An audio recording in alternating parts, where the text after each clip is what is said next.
as the stock market is currently going through another period of global volatility and uncertainty. Many investors use passive investing strategies and ETFs to diversify and manage the risk. And the popularity of ETFs shows no signs of dying down.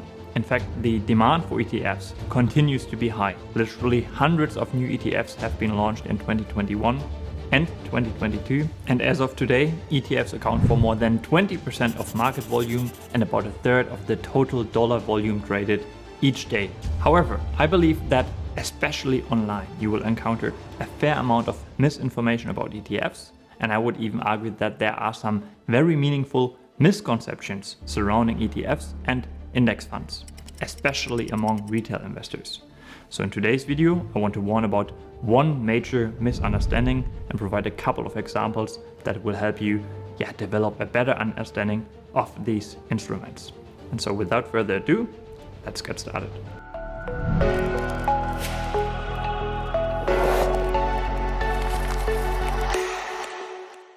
Alright, hey there, my name is René Selman, and let's just very briefly clarify what an ETF, so an exchange-traded fund, actually is. Well, ETFs are a type of mutual fund that trades on public exchanges, just like stocks. So ETFs can be bought and sold during market hours, again, just as stocks can. And this is why they are called exchange-traded funds. And essentially, they are trying to bundle a basket of different assets into one product. So for example, stocks, bonds, or other assets. And the main difference between ETFs and index funds is that index funds can only be traded at the end of the trading day. ETFs may have lower minimum investments and they may be more tax efficient than most index funds. So what's the problem with ETFs? Well, I think passive investing approaches, especially via ETFs, are one of the best ways to invest for the vast majority of people, especially for those who don't have an interest in spending hours and hours reading individual companies' annual reports, listening to conference calls, and coming up with valuation models themselves. John Bogle, the father of passive investing, was absolutely right, I think, when he said, "The index fund is a sensible, serviceable method for obtaining the market's rate of return with absolutely no effort and minimal expense. Index funds eliminate the risks of individual stocks, market sectors, and manager selection, leaving only stock market risk." As I said, Bogle is right on this one. However, I think there are a couple of misconceptions about passive investing and ETFs in particular.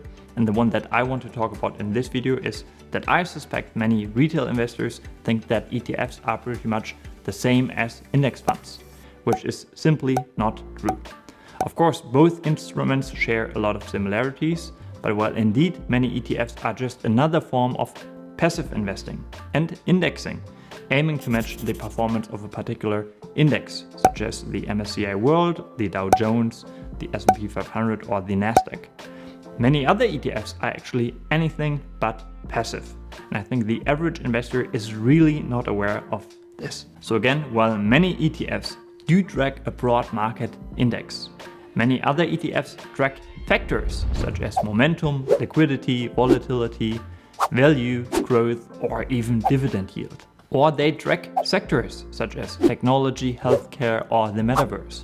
Or they track commodities such as real estate and precious metals, and so on and so forth. I would say that for pretty much any factor, sector, or investment strategy, such as shorting or even using leverage, there are multiple ETFs covering this approach in some form or another.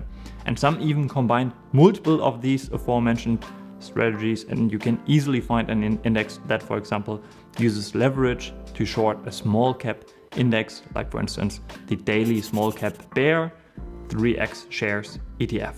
Let's just pretend Warren Buffett, someone who by no means is a passive investor, would like to start an ETF. What he would do is he would create an index, for example the Warren Buffett Legendary Investor Index. An ETF would then track that index, so everything Buffett himself buys and sells, and technically Buffett could then say that he passively tracks an index. And in doing so, he would be able to refer to himself as a passive investor, and that's what is happening with a lot of ETFs. they refer to themselves as a passive way of investing, but if you actually look under the surface, the actual activity of managing the index is actually quite high. To provide one real-life example here, the Roundhill Ball Metaverse ETF, ticker METV, is according to the Roundhill website, quote, designed to offer investors exposure to the metaverse by providing investment results that closely correspond before fees and expenses to the performance of the Ball Metaverse Index. If we now head to the website of ballmetaverse.co and take a look at the underlying methodology of that index, we find the following information. The Ball Metaverse Index is a selection of companies and categories defined by the Metaverse market cap, based on the research and analysis of an expert council with deep domain knowledge. The market cap map is a detailed projection of the different types of companies that will technically enable the metaverse. These categories will change as technology and consumer behavior evolves, determined through analyses by the expert council. Well, if you ask me, I think there are a lot of very active portfolio management decisions involved here. And that itself is not a problem. But obviously the performance of these types of ETFs can diverge considerably from the performance of broad-based market indices. For example, the S&P 500 is down 15% year to date, but the aforementioned Metaverse Index is actually down 41%. And I think it's important that retail investors are very aware of this. And as I said, even though these ETFs might refer to themselves as a passive way of investing, if you actually look under the surface, they may buy and sell the underlying assets rather frequently, which ultimately will also lead to higher costs and total expense ratios, especially compared to traditional index ETFs.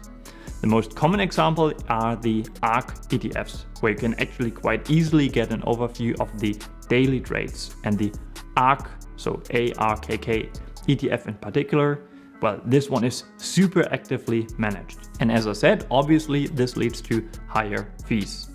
While the expense ratio of a traditional S&P 500 index, for example, may be around 0.1%, the total fees of the ARKK index add up to 0.75%. So I think instead of referring to these instruments as passive investing vehicles, it's better to refer to them as actively managed ETFs.